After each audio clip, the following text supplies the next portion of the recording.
विद्याश्री परिवार के प्यारे प्यारे बच्चों को अपनी हिंदी अध्यापिका का प्यार भरा नमस्कार। आइए आज हम शुरू करते हैं अपना अर्धवार्षिक परीक्षा का अध्याय। विषय है संज्ञा। संज्ञा किसे कहते हैं, इसके कितने भेद होते हैं, इसके बारे में हम आज विस्तार से जानेंगे। संज्ञा मतलब कोई भी नाम, किसी का भी नाम, किसी भी व्यक्ति, वस्तु, स्थान या भाव के नाम को संज्ञा कहते हैं। संज्ञा के कितने भेद होते हैं? संज्ञा के 3 भेद होते हैं।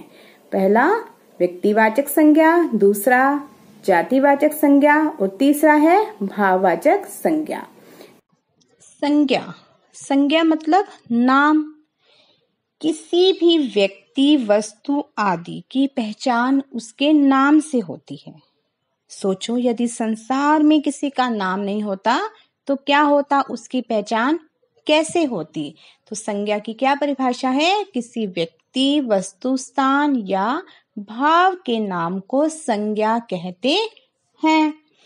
संज्ञा के कितने भेद होते हैं? संज्ञा के 3 भेद होते हैं। मुख्यतः इसके 3 भेद हैं।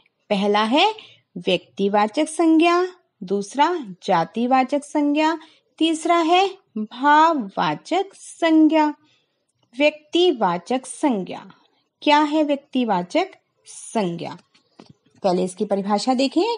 जिस शब्द से किसी विशेष व्यक्ति, वस्तु या स्थान का बोध होता है वो क्या है? व्यक्तिवाचक संज्ञा है। उदाहरण राम, ताजमहल, दिल्ली।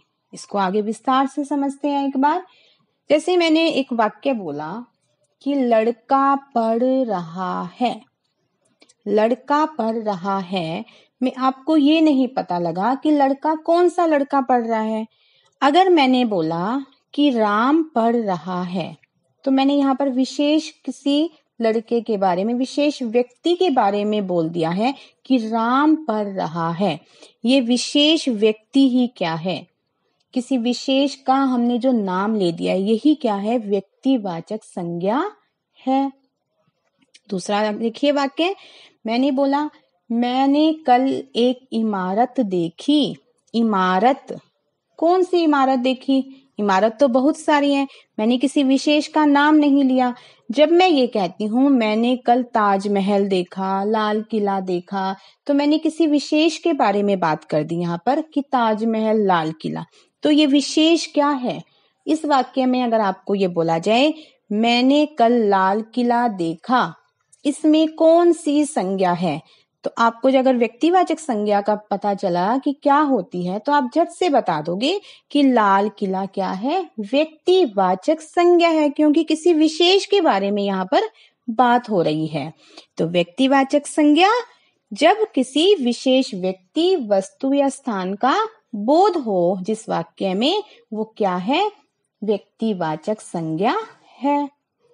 आगे देखिए, जातिवाचक संज्ञा परिभाषा क्या है? जिस संज्ञा शब्द से किसी संपूर्ण जाति का बोध हो वो क्या है? जातिवाचक संज्ञा है। अब इसी उदाहरण को जो मैंने व्यक्तिवाचक संज्ञा में आपको बताया था कि लड़का पढ़ रहा है, इस वाक्य में कौन सी संज्ञा होगी? परिभाषा हमने पढ़ी, जो संपूर्ण जाति का बोध करवाता है वो जातिवाचक संज्ञा होती है। यहाँ पर लड़का क्या है? संपूर्ण जाति का बोध करवा रहा है, क्योंकि हमने किसी विशेष लड़के के बारे में बात नहीं की है। हमने कहा है लड़का पढ़ रहा है। लड़का में कोई भी लड़का आ सकता है, मतलब उसकी संपूर्ण जाति आ रही है। तो यहाँ पर क्या हुआ? लड़का जातिवाचक संज्ञा। मैं कल शहर गया। कौन से शहर गया? बहुत सारे शहर होते हैं, हमें किसी विशेष शहर के बारे में इसमें नहीं बताया गया इस वाक्य में। तो शहर क्या होगा? संपूर्ण को बता रहा है, तो क्या हुआ? शहर जातिवाचक संज्ञा हुई। मैंने कल एक पुस्तक पढ़ी। पुस्तक, कौन सी पुस्तक पढ़ी? बहुत सारी पुस्तकें हैं, कौन सी पढ़ी? किसी विशेष की बात नहीं हो रही है। पुस्तक तो संपूर्ण जाति का हमें बोध करवा रही है। पुस्तक जाति का संपूर्ण का बोध हो रहा है, तो पुस्तक क्या होगी? जातिवाचक संज्ञा होगी। अब मैं आपको 2 वाक्य बताती हूँ, उसमें से आपको समझ आएगा। पहला मैंने क्या बोला? बच्चे खेल रहे हैं। इस वाक्य में कौन सी संज्ञा है? तो आपको पता लगेगा बच्चे में कौन सा बच्चा, ये तो बताया ही नहीं है। तो बच्चे तो संपूर्ण जाति के बारे में है, तो बच्चे क्या होगा? जातिवाचक संज्ञा। अब मैंने कहा कि राम खेल रहा है, इसमें कौन सी संज्ञा होगी? तो आप जल्दी से बता दोगे कि कौन सी संज्ञा होगी कि राम के बारे में बात हो रही है, किसी एक विशेष के बारे में बात हो रही है। तो विशेष इसमें क्या है? राम। राम कौन सी संज्ञा होगी? व्यक्तिवाचक संज्ञा होगी। जो किसी विशेष के बारे में बताए व्यक्तिवाचक, जो संपूर्ण जाति का बोध करवाए वो क्या है? जातिवाचक संज्ञा है। आगे देखिए, भाववाचक संज्ञा। जिन संज्ञा शब्दों से किसी व्यक्ति, स्थान अथवा वस्तु के गुण, दोष, दशा आदि का पता चलता है, वो भाववाचक संज्ञा होती है। जैसे भाव हरियाली, सुंदरता, मिठास आदि, ये सब क्या हैं? भाव हैं। भाव का मतलब क्या हुआ? मन के द्वारा ही अनुभव किए जाते हैं भाव। इन्हें हम छू नहीं सकते या देख पाना हमारे लिए संभव नहीं होता, वो होते हैं हमारे भाव। खेतों में कितनी हरियाली है, हरियाली ये एक मन का भाव है हमारा, हम उसको महसूस कर पा रहे हैं हरियाली को, उसको हम क्या नहीं कर पा रहे? छू नहीं पा रहे।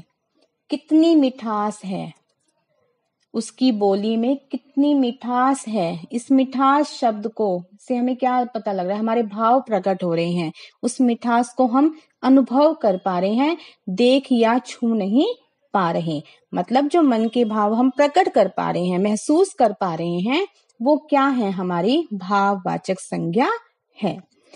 संज्ञा के मुख्यतः मैंने बोला था आपको 3 भेद होते हैं, मगर कुछ विद्वानों ने हिंदी भाषा में अन्य 2 भेद और बताए हैं, जो कि है द्रव्यवाचक संज्ञा और समूहवाचक संज्ञा। द्रव्यवाचक संज्ञा, जिस संज्ञा शब्द से किसी पदार्थ या द्रव्य का बोध हो, वो क्या होती है? द्रव्यवाचक संज्ञा होती है। उदाहरण देखो, चीनी क्या भाव है? चीनी के बारे में पदार्थ। मुझे दूध पीना अच्छा लगता है, किसी द्रव्य के बारे में बात हो रही है। सोना, गेहूं, तांबा, पीतल, चांदी, ये सब क्या है? धातुएं हैं। जहां पर किसी पदार्थ, द्रव्य, धातुओं का बोध होता है, वो द्रव्यवाचक संज्ञा होती है। आगे है समूहवाचक संज्ञा। नाम से ही पता चल रहा है, किसी समूह का बोध करवाए, किसी समुदाय के बारे में हमें बताए, वो क्या होगी? समूहवाचक संज्ञा। जैसे कि गुच्छा, झुंड, कक्षा। अब कक्षा क्या है? कक्षा किससे बनती है? समूह है कक्षा। किसका? विद्यार्थियों का। एक एक विद्यार्थी से मिलकर कक्षा बनती है, तो कक्षा क्या है? समूहवाचक संज्ञा है। झुंड, अब एक विद्यार्थी को हम कक्षा नहीं कहेंगे ना, तो कक्षा हम किसको कहेंगे? जहां बहुत सारे विद्यार्थी होते हैं, तो वो क्या होगा? कक्षा, मतलब समूह में वाचक संज्ञा। झुंड, गुच्छा, अब गुच्छा किसका है? चाबियों का गुच्छा होगा। एक चाबी को तो हम गुच्छा नहीं कह सकते ना, तो ये क्या है? जहां पर समूह का बोध होता है, समुदाय का बोध होता है, वो क्या होती है? समूहवाचक संज्ञा होती है। समझ आ गया होगा आपको संज्ञा अच्छे से। चलिए इसके मुख्य बिंदुओं को हम दोहरा लेते हैं। हमने सबसे पहले क्या जाना? संज्ञा क्या है? संज्ञा मतलब कोई नाम, व्यक्ति, वस्तु, स्थान व भाव आदि का नाम क्या है? संज्ञा है। संज्ञा के मुख्यतः कितने भेद हैं? 3। व्यक्तिवाचक, जिसमें किसी विशेष व्यक्ति, वस्तु, स्थान आदि का हमें पता चलता है, किसी विशेष का हमें बोध हो रहा है, वो व्यक्तिवाचक संज्ञा है। नंबर 2 है जातिवाचक संज्ञा। जाति मतलब जो संपूर्ण जाति का हमें बोध करवाती है, किसी विशेष एक के बारे में बात नहीं होती, संपूर्ण के बारे में जब बात होती है तो वो जातिवाचक संज्ञा होती है। तीसरा मतलब भाववाचक संज्ञा।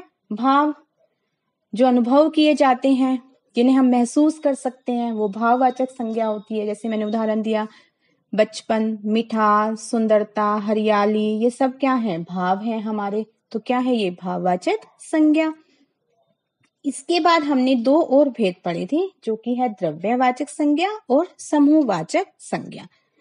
इसके बारे में आपको बताया गया था कि मुख्यतः 3 हैं, मगर 2 को बाद में विद्वानों के द्वारा हिंदी भाषा में प्रयोग किया गया है। द्रव्य में धातु, पदार्थ आदि के बारे में बात होती है, और समूह में किसी संपूर्ण समूह या समुदाय का बोध होता है। आशा करती हूँ आपको अध्याय बहुत अच्छे से समझ में आ गया होगा। इसका अभ्यास अवश्य करें। तब तक के लिए धन्यवाद।